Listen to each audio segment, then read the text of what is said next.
السلام عليكم أخويا بركات. الله يجبر بخاطرك يا رب، من خير الله وخيرك عمنك ساعدتني. اشتريت شوية مونة لأطفالي واشتريت لها علاج البنت هاي بنت المريضة قلت لك عليها. الله يجزاك الخير يا رب، وأطفالي يحبوا لك يطلعوا لك صورة ويشكرونك. جزاك الله خير يا رب. الله يوفقك يا عمو لأنك ساعدتني وقلت لي بعد 3 أيام أطالعك يا أختي. جزاك الله خير أخويا بركات، أمانة الله ما تنساني والله العظيم. يعني وعدتني قلت لي بعد 3 أيام وأنت ساعدتني ما قصرت والله، بس أنا حبيت أذاكر قلت لي بعد 3 أيام. إذا حبيت تساعدني جزاك الله خير يا رب، أجرك على الله كثر. ليه انت الى عايزين نشوف اسد يا ماما، عايزين نفرق بالاسد نشوف. ايوه نعدي ما شفت وان ما شفتي اسد كده. انت سامت ميوت ميوت ميوت ميوت ميوت. اسد ما شفته اول مره، ان شاء الله شوفوا يا اخوي. ما شفتي اسد؟ ما شفت اسد، ان شاء الله معاك اشوف الاسد ان شاء الله يا رب. وان طلبنا مساوي طلبنا وان يا رب. وين اهل الحبس؟ وين اهل الحبس؟ وينهم؟ علمتنا القريب هاتي كيف نقول. انا ما شفت اسد. وان يا الله يا رب يا كريم، الله يجبر بخاطركم يا رب. 3 يا رب. 4 warning guys, coupling share 6 7 8 أمبسا لقوا هدية بركات، هدية سويت لك هدية. الله شايفة؟ أكبر الله أكبر. أمبسا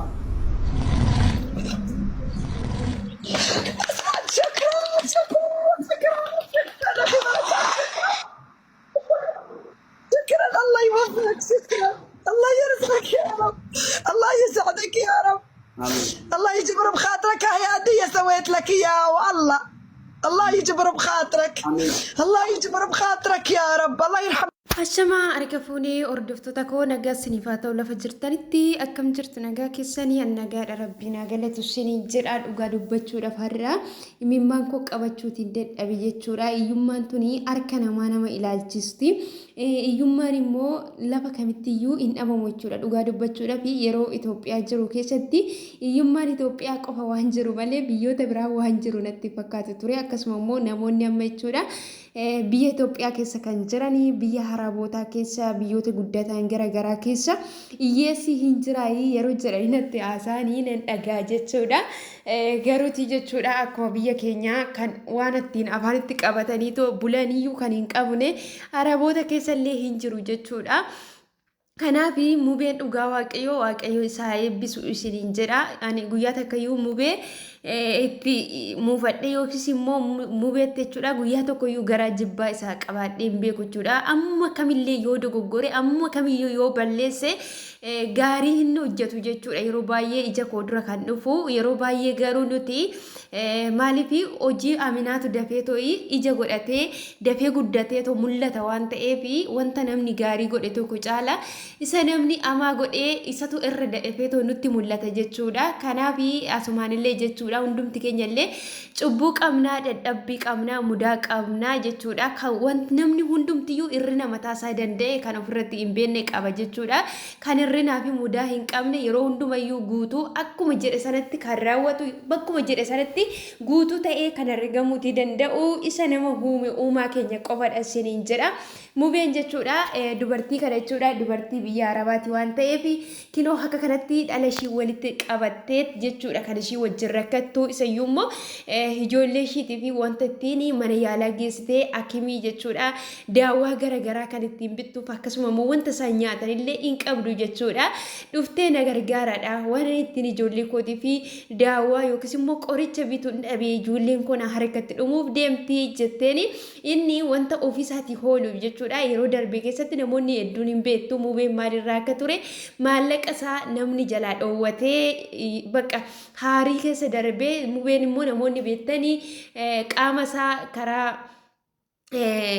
handhuura isaatirraan jechuudha marfee waraannata jechuudha dhukkuba sukkaaraa qaba dhukkuba biraallee hin qaba garuu isuma keessa taa'eetiyyuu namni qarshii irraa qabu qarshii immoo yeroo baay'ee geema taphata jechuudha geema yeroo taphate biyya Ameerikaa keessatti namoota itti gaafatamaa ta'aniif achitti fuudhaniif erganiifitu jira malee Itoophiyaa keessatti waan ergamu natti fakkaanne jechuudha kanaafiyyuu qarshii hedduu irraa qaba mubeen akka carraa hin beekamu ijoollee kiyyallee mana kiraa keessatti dhiise to'ii akka carraa guyyaa rabbii dhufu hin beekamu waan ta'eef yoon boqodhellee ijoolleen koo mana kiraa keessan taa'in jedhee Itoophiyaa keessatti mana ijaaree fi mana bitee fi ture jechuudha haa ta'u malee garuu gaafa waciin namaa itti baay'atu mana qabu sanallee deebisee gurguree maallaqa sanallee hin ganame jechuudha yeroo inni maallaqa koo gaafadha Oromoo irraa naaf fuudhamu aanaaf kennamu gaafa jedhu namoonni hedduun jechuudha kan inni ijoollota keenya gargaaraa turellee wantoota hedduudha jechuudha kan isaanii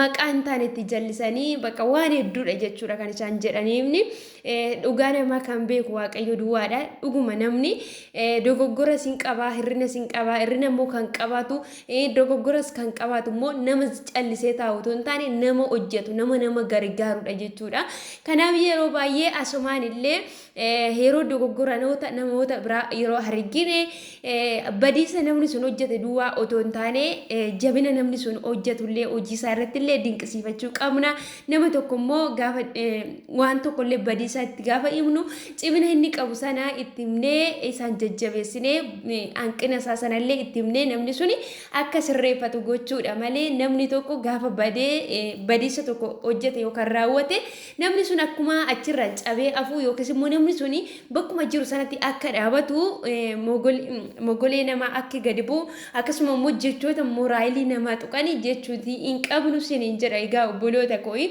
kanaaf mubeenii dhugaa dubbachuudhaaf ofiisaatiiyyuu rakkina akkasiirra otoo jiru dubartiin kun immoo dhuftee narra kadhe gaafa jettuuni geema taphaturraa jechuudha wanta hundumayyuu jechuudha kan ofiisaatiif ta'uudhaa fi isa irra jiraatu kan ofiisaatiif fudhatu kan ofiisaatiif harigatu dubartii kanaaf dhaqaa kennaafi jedheeni dhugaa rabbii namoonni keenyas immoo ishii jalatti achi darbanii wanta isaaf kennuudha kaasana ishiidhaaf dabarsanii kennan jechuudha geemii leenca fa'aa wantoota hedduu kennanii fi ishiin illee akka kanatti ijoollee ishiitii fi qoricha bitattee jechuudha suura isaallee jechuudha hojjisiifatanii gammachuurraan kan ka'an jechuudha isallee sabtiraayisiisa godhanii innillee iddoo tokko gammadee ishiinillee jechuudha iddoo tokko gammadee baay'ee tokko isa eebbiftee gaafa hiyyeessa tokko gargaaranii hiyyeessa sana liqeessanii otoo hin taane yookaan hiyyeessa san gargaartee otoo hin taane akka waan waaqayyoof liqeessaniiti jechuudha namni hiyyeessa gargaaruu waaqa irratti walitti qabata isiniin jira obboloota koo kanaaf lafa jirru hundumattiyyuu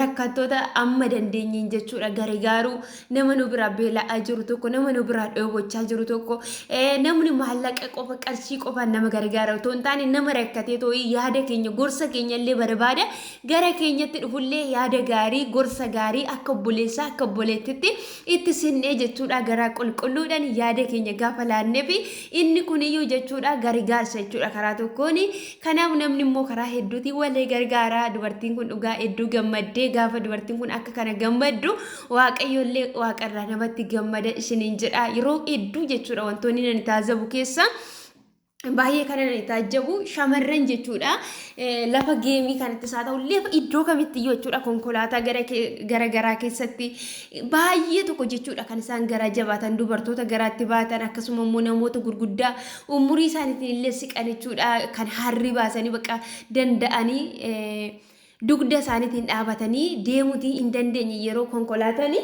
cinqii keessatti illee gara jabaatu jechuudha maaliif akka ta'een beeku shamarranii dhiirotatu jalaa ka'eeti iddoo isaanii sana kennaaf jechuudha egaa obboloota koo viidiyoo koo dhaggeeffachaa kan jirtan jechuudha gola hormaa keessa jirtu jechuudha hedduun keessan kan na hordofaa jirtanii guyyaa tokko immoo gara biyya keenyatti galuuf jirra waan ta'eef jechuudha iddoo deemnu kamittiyyuu jechuudha gaarummaa hojjechuun ofii keenyaaf waan ta'eef konkolaataa keessattis haa ta'u iddoo garagaraatti namoota umnaan nu gadi ta'anii namoota dhaabachuu baqa umnaan gaffa'anii deemuutii hin dandeenye lafa kamittiyyuu gargaaruu qabna siniin jedha ba'anillee kan irratti ulfaatee karaatti jechuudha itti gorree irraa fuunee gargaaruun inni kuni amaleeffachuu qabna dubartoota garaatti baatan jalaallee ka'uu isaan teessisuu iddoo kennuu fi baqa dhugaa waaqayyoo waaqa irra arganna jechuudha namarraa otoo hin taane namni nu ajajuu namni nu harguudhaaf otoo hin taane kanaaf iyyuu wantoota namoota waan gaarii hojjetan kanarraa waanuma gaarii irraa baranna waan ta'eef waaqayyoo isaa eebbisu warra akkasaatis isaa eebbisu shamarroonni kan didanii ba'anii kan isaan majnuune kan jedhanillee hin jiru jechuudha dubartii kanaanii dhugaa dubbachuudhaaf hedduu tokko nama gaddisiisa. Egaa obboloota koo isa kana siniin jedha viidiyoo biraatiin hanga walitti deebinutti nagaan naa turaadha subscribe gochuu akkasuma immoo like share gochuuti hin dagatinaa viidiyoon koo yoo isinitti tole qofa jechuudha nagaan naa turaa dogoggorri yoo jiraate yaada qabdan koomentii jala kaa'adha nagaan tura.